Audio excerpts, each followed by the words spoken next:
Deadlock at the core. South Korea-U.S. trade pact stumbles over Forex and Trump's warnings. Executive summary. The U.S.-South Korea trade deal, once announced as a breakthrough, is now stalled. The central obstacle is not tariffs, already set at 50 cents, but the $350 billion investment commitment Seoul pledged.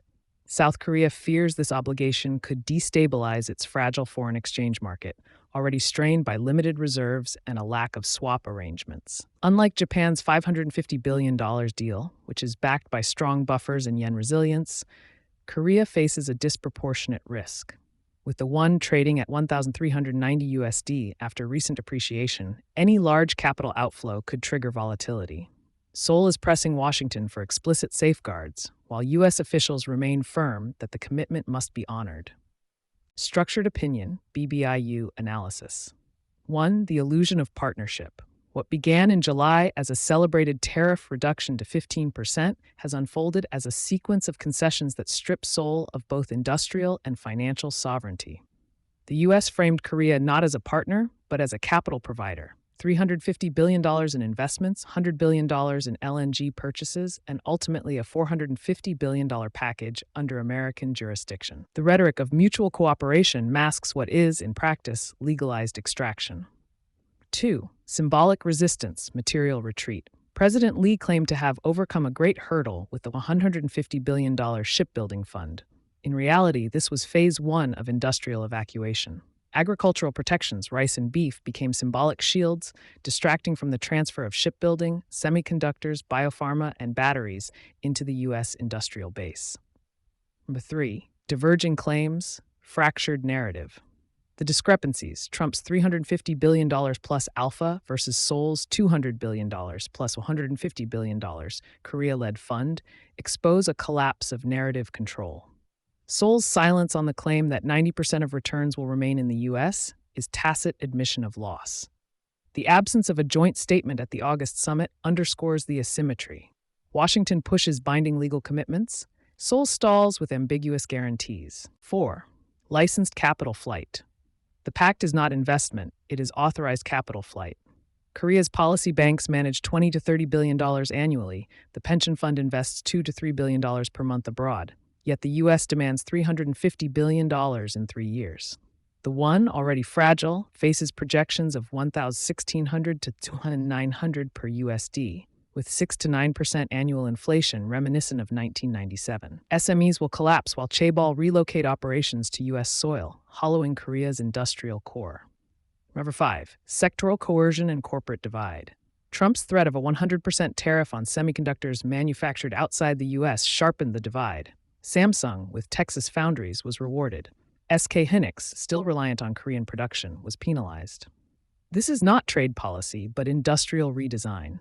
Washington dictates geography. Korean firms choose survival by relocation. 6. Beyond economics, sovereignty at risk.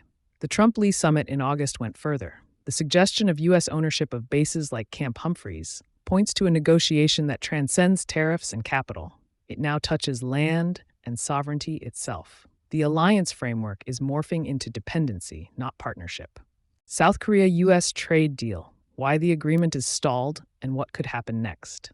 A deal in trouble. What was once presented as a breakthrough trade deal between South Korea and the United States is now stuck. The tariffs are already set at 15 cents. That part is done. The real obstacle is money. Seoul promised to invest $350 billion in the U.S. economy, but worries that such a massive outflow could destabilize its currency, the won. Unlike Japan, which signed a $550 billion package with the U.S., backed by large reserves and strong currency protections, South Korea lacks those safety nets. The won is trading at about 1,390s per dollar, already vulnerable, and any sudden movement of capital could trigger volatility. Why it matters. South Korea's exposure. Policy banks usually handle only $20 to $30 billion per year. The pension fund invests $2 to $3 billion monthly overseas. The U.S. is asking for more than 10 times that capacity in just a few years. Fragile buffers. Without a safety mechanism, Seoul risks a currency shock, inflation, and pressure on its central bank reserves. Political stakes. President Lee's government has promoted the deal as a success, but the numbers reveal risks that cannot be ignored. Three possible futures, 2026 to 2029. With U.S. support, Japanese-style buffer. Washington grants Korea swap line or steps in to stabilize the market. The won stays relatively stable, between 1,350 and 1,500, and inflation remains moderate. But the industrial shift, shipbuilding, semiconductors, biotech moving to the U.S., continues. Korea keeps financial stability but loses industrial sovereignty. With IMF coverage, if the U.S. refuses, Korea could turn to the IMF for a standby loan. This provides a dollar backstop but comes with heavy conditions: fiscal cuts, pension reforms, and social costs. The won stabilizes at a weaker level, between 1,500 and 700. Financial survival is secured but political legitimacy suffers. No coverage, full exposure. No help from the U.S. or IMF. Capital outflows proceed unhedged. The won drops sharply, between 1,700 and 2,900. Inflation rises to 6 to 9%, and reserves are drained. SMEs collapse, big companies accelerate relocation to the U.S., and public discontent could reach crisis levels, reminiscent of the 1997 Asian financial crash. A strategy of delay. Seoul is pushing the Forex issue not just as economics, it is also a way to slow down the final signing of the deal. By demanding safeguards, Korea buys time without openly rejecting U.S. terms. But this is risky.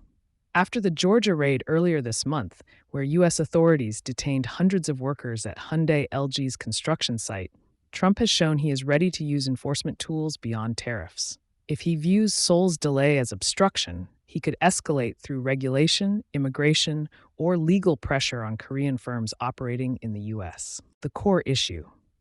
The deadlock over foreign exchange is not a side note. It is the key to whether this deal can be executed at all. South Korea's survival depends on securing buffers. The deal itself will not disappear, but its implementation will decide whether the country ends up with managed dependency under U.S. protection, IMF-imposed adjustment with painful conditions, or destabilizing exposure that could trigger a crisis. Welcome to the BioPharma Business Intelligence Unit, where symbolic integrity meets strategic clarity. At BBIU, we go beyond the headlines to decode the structural forces behind global biopharma, AI, and economic realignment. If you value precision, verification, and symbolic depth, this channel is for you. Subscribe now to access our weekly briefings, dossiers, and intelligence reports, and consider joining our institutional tier to unlock early warning systems, custom metrics, and exclusive strategic insight. You're not just listening, you're entering the future of epistemic intelligence. www.biopharmabusinessintelligenceunit.com